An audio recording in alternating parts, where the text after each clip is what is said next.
very good day to you, dear friends. And as I say this good day, a number of thoughts could possibly fleet into your mind.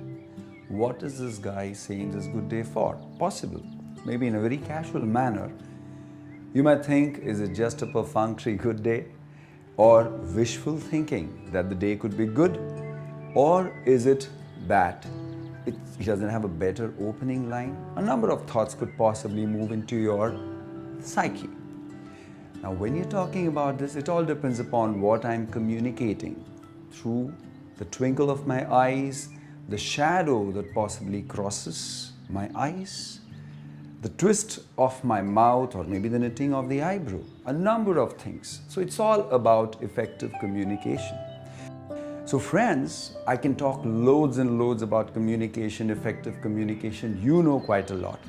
But let me take you through something very important in communication as to how to complete a sentence, how important it is to offer a closure to the sentence process, and how importantly, what kind of effect it has on any kind of a conversation, any form of a communication process.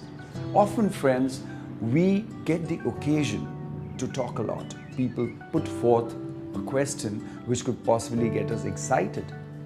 And the result is a number of ideas that possibly flood through our mind. But sadly, there aren't enough words to express those ideas. And when there is such a thing, the result is a number of incomplete sentences, cut, mutilated, truncated, and everything is a mess. And the result is an ineffective conveyance of ideas.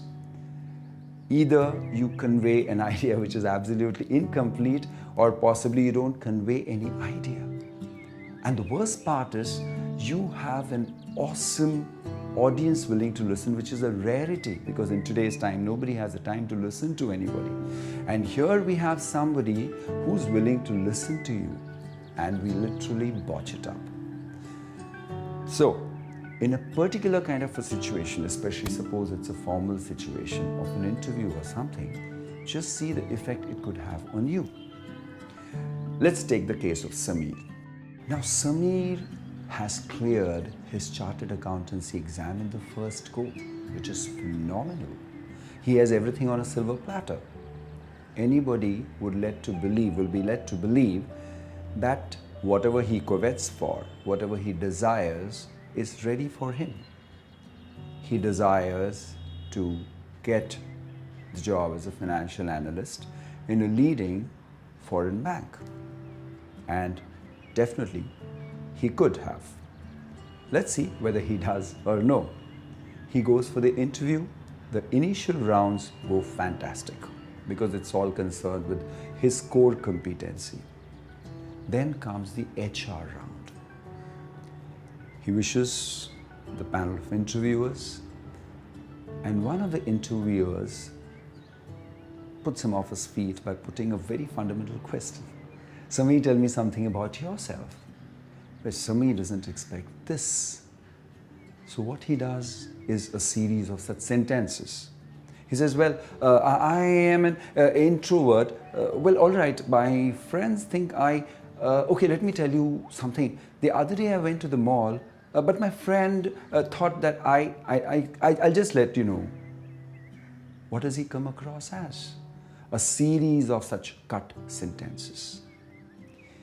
What could he elicit as a kind of response from the person across?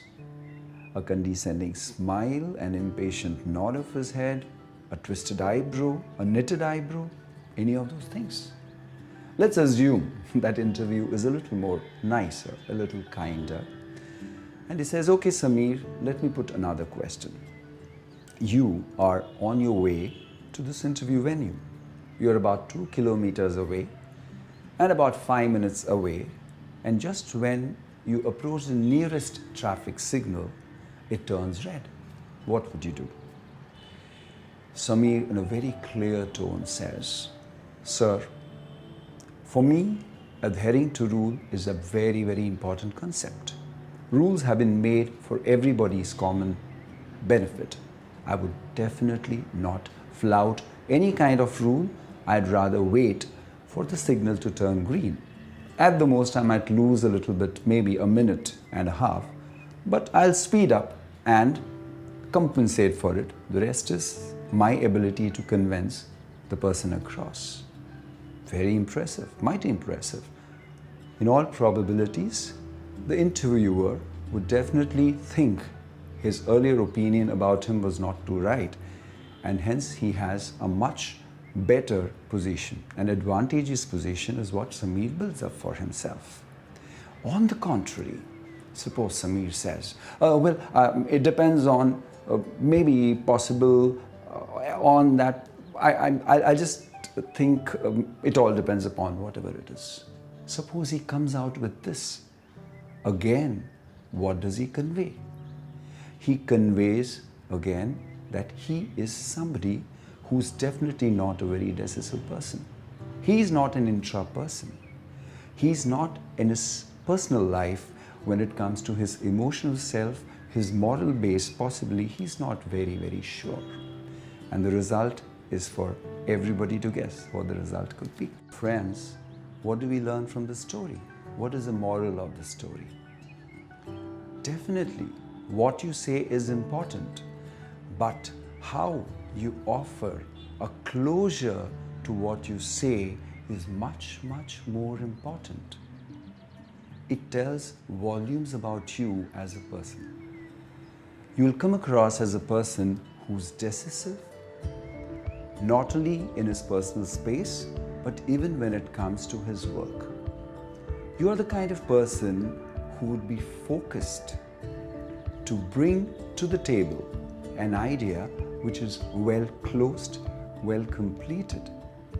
So it's just a simple concept which you could practice on and on, or rather you must practice on and on a day-to-day basis, and you just see the level to which you could change your image and what you could possibly come across as a person.